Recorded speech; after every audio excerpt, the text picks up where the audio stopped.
no som ningú, som totes anticapitalistes, anticapitalistes, anticapitalistes. Es un placer estar aquí, gracias por invitarme. Bueno, como ha dicho Sandra, voy a ocuparme y a centrarme en hablar de las revueltas árabes y del feminismo, qué papel ha jugado, el papel que han jugado las mujeres y que están jugando actualmente. Evidentemente no puedo centrarme en cada país, porque cada país es un mundo, no es lo mismo Siria que Libia, que Túnez, que Bahrein, que Yemen, que Egipto. En estos momentos han tomado ya desde hace tiempo caminos muy diferentes. Como sabéis, en Siria y en Libia se están produciendo conflictos armados, y ya sabemos que los menores y las mujeres son las primeras víctimas en este tipo de conflictos. Y en Siria en estos momentos las violaciones están siendo un arma de guerra, como suele ocurrir. Hay mujeres también que están empuñando armas en las filas de los llamados rebeldes, pero buena parte de ellas se han visto obligadas o a quedarse en sus casas o a exiliarse en el caso de que sean mujeres activistas. Algunas de ellas se han exiliado no por temor, sino porque existía esa posibilidad, y en estos momentos no encontraban otra escapatoria por ser objeto directo de amenazas o de violencia por parte de determinados grupos. Es el caso, por ejemplo, de Razan, una de las personas que aparecen en el libro que mencionaba Sandra, Yo muero hoy, una mujer que públicamente se definió siempre como una mujer bisexual, antiimperialista, anticapitalista, antisionista y feminista, y que en estos momentos ya también está fuera del país, como muchas otras que se han tenido que ir. Las que quedan dentro pertenecen a las clases más humildes, que no tienen los medios económicos ni los contactos para conseguir determinados papeles para poder irse del país. En Libia, como sabéis, las revueltas dieron lugar a una militarización del país, diría yo, con milicias armadas que están, algunas de ellas, disputándose territorios y poder en diversos puntos del país, y que en algunos casos han cometido crímenes de guerra. Por otro lado, el gobierno está dominado en parte por islamistas, partidarios de la aplicación bastante estricta de la Sharia, de la ley islámica, y partidarios de la poligamia, que se ha aprobado, con lo cual no es el mejor de los panoramas, ¿no? Evidentemente, tanto en un sitio como en otro, en un primer momento las mujeres tuvieron un papel muy importante. Os mencionaba a Razan porque ella pertenecía a un grupo muy amplio de mujeres que en diversas ciudades coordinaron y difundieron al mismo tiempo las revueltas. Cuando digo coordinaron, se encargaban de convocar y de participar en las revueltas y en las protestas, en las manifestaciones y en las huelgas, y al mismo tiempo su trabajo como divulgadoras de información fue muy eficaz. Y en Libia, en la ciudad de Bengasi, que es donde surgieron las revueltas, también fueron las mujeres, y en algunos casos también madres de hombres detenidos, las que participaron en las primeras protestas, que en un principio fueron minoritarias y que al cabo de los días fueron creciendo. Entonces, os dejo al margen estos dos países que he abordado así tan de puntillas. Bahrein y Yemen, la verdad es que la situación también es bastante terrible, sobre todo en Bahrein. Como sabéis, es un pequeño país del Golfo, clave a nivel estratégico internacional. Es un gran aliado de Estados Unidos y de Occidente en general. En su territorio alberga la quinta flota estadounidense, una base militar naval clave, de gran importancia geoestratégica en la región.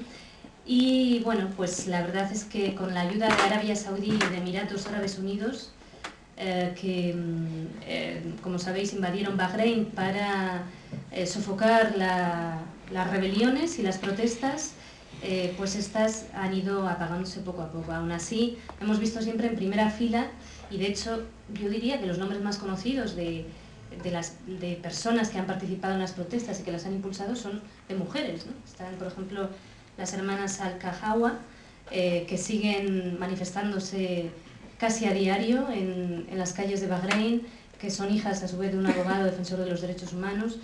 Están las mujeres doctoras que día a día atendían a a los manifestantes y a las manifestantes y que por ello fueron secuestradas por la policía, torturadas, sufrieron abusos sexuales y desaparecieron de la faz de la tierra durante semanas. Sus familias no sabían si estaban vivas o muertas y fueron secuestradas por la policía, ¿no? En Yemen, también, como sabéis, una de las personas que más conocidas de estas revueltas es precisamente una mujer a la que luego se le dio el Premio Nobel de la Paz, una mujer que impulsó buena parte de las protestas en Sanaa, en la capital, y que se ha convertido en un icono. En Bahrein, no he dicho que bueno, la monarquía sigue intacta, por supuesto, y en Yemen cayó el presidente yemení, pero el régimen permanece en pie. Por lo tanto, podemos decir que en estos 4 países, Siria, Libia, Yemen y Bahrein, la segunda fase de las revueltas es una fase teñida de cierta amargura. Aún así, estas han servido para crear un tejido social que sigue bastante activo, sobre todo en Yemen, y que ha conectado a grupos muy diferentes y ha servido para crear un espacio mayor para las mujeres en la política y en los movimientos sociales, mucho mayor de lo que era antes. Me voy a dedicar ahora a abordar Túnez y Egipto, que yo creo que son los 2 países donde las revueltas han tenido mayores consecuencias y donde parte del latido de las mismas sigue actuando y sigue presente de una forma u otra. Voy a empezar por Egipto, porque creo que es el caso más significativo. Sabéis que en el año 2006 fue precisamente unas 3.000 mujeres de la mayor fábrica estatal textil del país, llamada Mahal Al-Kubra, con 27.000 trabajadores y trabajadoras, que cobraban una media de $35 al mes, trabajando 6 o 7 días a la semana, en muchos casos 10 y 11 horas. Una especie de sindicato clandestino que se organizó, de hombres y mujeres, decidió que tenían que hacer algo. Y de esa manera acordaron organizar una huelga en un país, en un régimen como el de Mubarak, donde hacía años que todo estaba parado, en el que habían surgido 2 o 3 años antes algunos movimientos sociales urbanos, pero todavía muy minoritarios, y en el que la represión era brutal. Hacer huelga evidentemente estaba prohibido, ¿no? Finalmente, los hombres de la fábrica se amilanaron en el último momento y no se atrevieron a iniciar la huelga. Y fueron 3.000 mujeres de la fábrica las que decidieron dar el paso. Abandonaron sus puestos de trabajo, las máquinas de coser en las que trabajaban de la fábrica, y al grito de "aquí estamos las mujeres, ¿dónde están los hombres?", fueron recorriendo los pasillos de la fábrica y animando a sus compañeros a unirse a la protesta. Estos se fueron uniendo paulatinamente y de ese modo comenzó la primera gran huelga en una fábrica estatal del país, a la que se sumaron inmediatamente otras fábricas del país. Esta huelga duró 3 días, tras ello una serie de promesas por parte de las autoridades, que una parte de ellas no se incumplieron, pero lo que supuso esto fue el pistoletazo de salida de una oleada de huelgas que fue increciendo durante todo el año siguiente, 2007, y que llegó a su auge definitivo en el año 2008, donde todas las semanas había grandes huelgas en el país. En el año 2008 lo que ocurrió fue que los movimientos sociales urbanos de los que antes mencionaba, y este movimiento obrero, surgido a raíz de aquella huelga de Mahal Al-Kubra, decidieron contactar. Aquí unas 10 o 12 personas hicieron de nexo de unión y contactaron y acordaron organizar una protesta conjunta que iba a consistir en huelgas en las grandes fábricas del país y en grandes manifestaciones y protestas en las ciudades del país. Es decir, los movimientos sociales urbanos más el movimiento obrero. Una mujer, Isra Abdel Fattah, fue la creadora del movimiento 6 de abril, que se denominó así porque la fecha escogida para esas protestas fue el 6 de abril de 2008. Ella creó una página en Facebook llamada así, Movimiento 6 de Abril, y fue detenida por ello. Otras mujeres, tanto en las fábricas como en los movimientos sociales urbanos, tuvieron papeles importantísimos y fundamentales en esos días. Tanto las huelgas como las protestas fueron un éxito, pero la represión fue brutal. Y hubo muchos encarcelados, hubo palizas y hubo torturas, denunciadas por organizaciones internacionales como Amnistía Internacional o Human Rights Watch. La envergadura de esas protestas fue tal que la embajada estadounidense en el Cairo escribió sobre ellas con gran preocupación. Luego pudimos posteriormente leer lo que había escrito a través de Wikileaks, y en esos cables mencionaban bueno, la preocupación por lo que estaba ocurriendo. Dejaban claro que detrás de esas protestas no había movimientos religiosos, es decir, todo este prólogo de las revueltas en Egipto no tuvo un contenido religioso nunca, como no lo tuvieron las revueltas de 2011 tampoco. Las demandas eran pan, libertad, justicia social, salarios dignos, una vivienda digna, una sanidad digna, etc. No había consignas que tuvieran nada que ver, ni demandas que tuvieran que ver con lo religioso. Y a Estados Unidos le constaba, a pesar de que públicamente su discurso era muy diferente, ¿no? Y siempre insistían que eran islamistas o movimientos islámicos. Y es curioso también observar cómo en esos cables la embajada estadounidense mencionaba su preocupación porque estas protestas pudieran obligar al régimen de Mubarak a paralizar sus políticas neoliberales impulsadas y apoyadas por el Fondo Monetario Internacional y por el Banco Mundial. Eran una serie de políticas que se habían empezado a aplicar a principios del siglo XXI y bueno, que consistían en algo que nos sonará a todas mucho, que es privatizaciones de empresas masivas, con despidos masivos, congelación de salarios, anulación de pagas extras y recortes drásticos en la sanidad pública y en la educación pública, lo cual afectó notablemente a la población, hasta el punto que un país como Egipto, que es el país con más casos de hepatitis C contraídos al año en todo el mundo, pues se quedó sin que su sanidad pública cubriera el tratamiento más básico para hacer frente a la hepatitis C. Y como digo, en ese 6 de abril de 2008 hubo un antes y un después, y yo diría que fue uno de los prólogos de las revueltas de 2011. Entre otras cosas, porque uno de los movimientos fundamentales que impulsaron y que coordinaron las revueltas de 2011 fue el movimiento 6 de abril. En todo este tejido social que se iba formando en este prólogo de las revueltas, en los años anteriores a 2011, las mujeres jugaron un papel fundamental, y de hecho eran ellas muchas veces las que se situaban en primera fila de las manifestaciones y de las protestas, y decían que lo hacían en muchas ocasiones también para intentar evitar que la policía cargara contra ellas. Aún así, la policía cargaba igualmente y las detenía igualmente. No solo eso, las autoridades, la policía y las Fuerzas Armadas emplearon la violencia de género como una herramienta política contra las mujeres activistas. Hay un caso muy significativo en el año 2005, cuando tras una gran manifestación, la policía y los militares persiguieron a varias mujeres por calles aledañas a la Plaza Tahrir, que siempre fue el centro de las protestas, y bueno, pues algunas de ellas fueron objeto de acoso y de abusos sexuales. Hay una bloguera egipcia, Nora Yunis, que documentó gráficamente esto y que lo difundió y lo divulgó.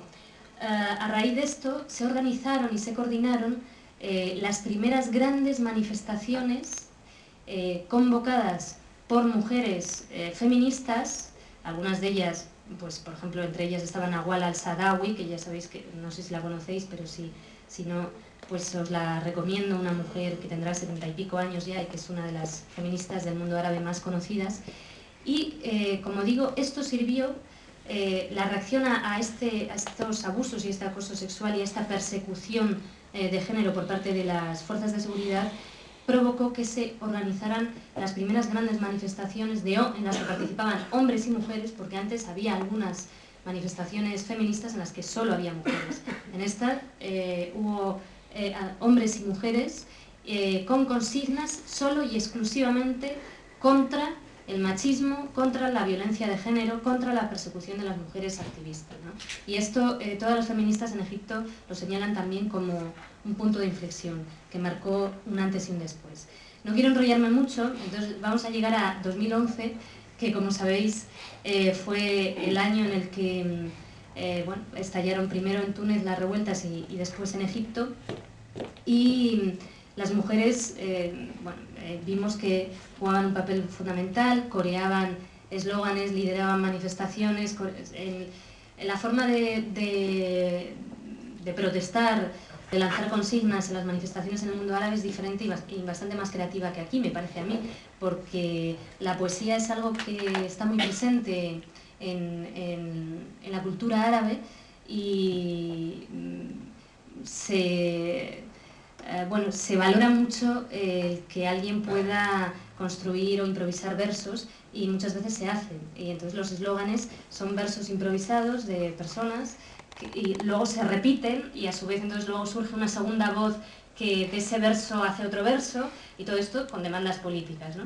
Es muy curioso, yo creo que audiovisualmente no nos ha llegado demasiado aquí, ¿no? Y bueno, pues ellas estaban bueno, llevando los altavoces también y protagonizando este tipo de consignas. Después ha llegado la fase B, que ha ocurrido ahora, tras las revueltas, tras la primera fase de euforia, tras la caída de regímenes como el de Ben Ali o como el de Mubarak. Bueno, pues hay muchos actores internos, regionales e internacionales que están intentando reencauzar las revueltas en un intento por mantener el statu quo anterior o incluso secuestrarlas con el objetivo de tratar de mantener o incluso aumentar su órbita de influencia en la región. Y aquí podemos mencionar internamente en Túnez y Egipto, bueno, pues desde los sectores cercanos a los regímenes anteriores hasta las Fuerzas Armadas en el caso de Egipto. Actores regionales, los países del Golfo están extendiendo sus tentáculos en la región para tener más control e influencia en determinados países, y esto está ocurriendo en Túnez y en Egipto, por ejemplo, y mucho más en Libia y en Siria. Y a nivel internacional, bueno, ya sabemos que hay grandes actores internacionales involucrados en el Oriente Medio de toda la vida, desgraciadamente, ¿no? Como sabemos. En esta segunda fase, en el caso de Egipto, inmediatamente después de la caída de Mubarak, comenzaron a registrarse ya una serie de casos en la calle que reproducían lo ocurrido en años anteriores, como os mencionaba el caso de 2005, es decir, un acoso continuo contra las mujeres activistas y manifestantes. Y el primero de ellos ocurrió poco después de que cayera Mubarak, en marzo de 2011, coincidiendo con el Día de la Mujer Trabajadora. Miles de hombres y mujeres se manifestaron en Tahrir, cientos fueron detenidos o secuestrados, porque no eran detenidos y llevados a instancias policiales, sino que los llevaron a los sótanos del Museo Arqueológico del Cairo, que está en uno de los extremos de la Plaza Tahrir, y allí torturaron a hombres y a mujeres, y a 20 y pico mujeres las sometieron a lo que el ejército llamó eufemísticamente exámenes de virginidad, que no era otra cosa que abusos sexuales, es decir, les inspeccionaban el himen sin su consentimiento, con la excusa, decían, de ver si eran vírgenes o no. Las desnudaban, las apaleaban, las fotografiaban, etcétera, etcétera. Posteriormente, un general del ejército egipcio reconoció lo sucedido y le dijo al entrevistador: es que esas chicas no son como tu hija o la mía, es que esas chicas estaban ahí manifestándose y acampando con chicos. Poco después, cuando se supo todo esto y se probó por Amnistía Internacional, por Human Rights Watch, que esto había ocurrido, llegó a Egipto el secretario de Estado, el secretario de Defensa estadounidense, se reunió con el máximo representante del ejército egipcio y dijo que estaba muy contento por cómo estaban yendo las cosas en Egipto.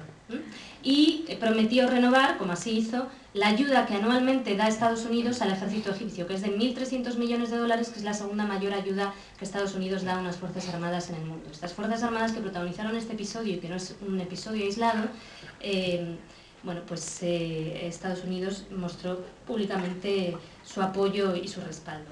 En estos momentos, y ya en una fase en la que la Junta Militar no está controlando teóricamente, sino que está más en la sombra, y en la que el gobierno de los hermanos musulmanes es el que controla en estos momentos el país, bueno, pues se acaba de aprobar una constitución que no prohíbe la discriminación de género, ni de sexo, ni por origen, ni por religión, y ha aumentado los casos de violencia de género, de acoso y de abusos sexuales en las manifestaciones, por ejemplo, hasta tal punto que se han creado ya varios colectivos de chicos y chicas fundamentalmente que se dedican a proteger a las mujeres en las manifestaciones para intentar evitar que esto ocurra y a vigilar a los presuntos, a los potenciales agresores.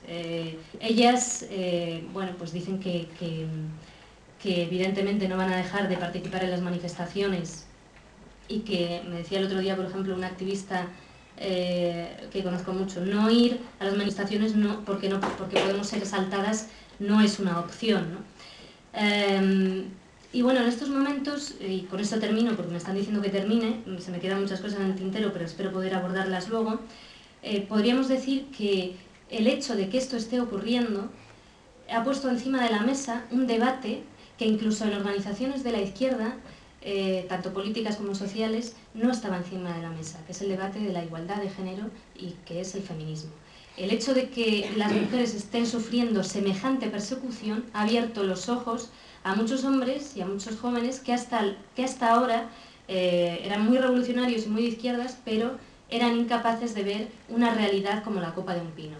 Entonces, los movimientos feministas que hay en las organizaciones políticas y sociales ven esto como bueno, un avance positivo y consideran que al mismo tiempo, evidentemente, cualquier intento de lucha contra la opresión y contra la represión y contra la pobreza, como han sido las revueltas en Túnez y Egipto, puede ser un avance también para conseguir el empoderamiento de las mujeres, y de hecho este se ha producido, pero en círculos muy reducidos. Y aquí habría que distinguir entre las áreas rurales mayoritarias de Egipto y las áreas urbanas, donde hay grupos minoritarios de mujeres que están viviendo una auténtica revolución en todos los aspectos de su vida, y de hombres también que están viviendo incluso una revolución sexual en ciudades como El Cairo o Alejandría. Pero insisto, estos son grupos minoritarios.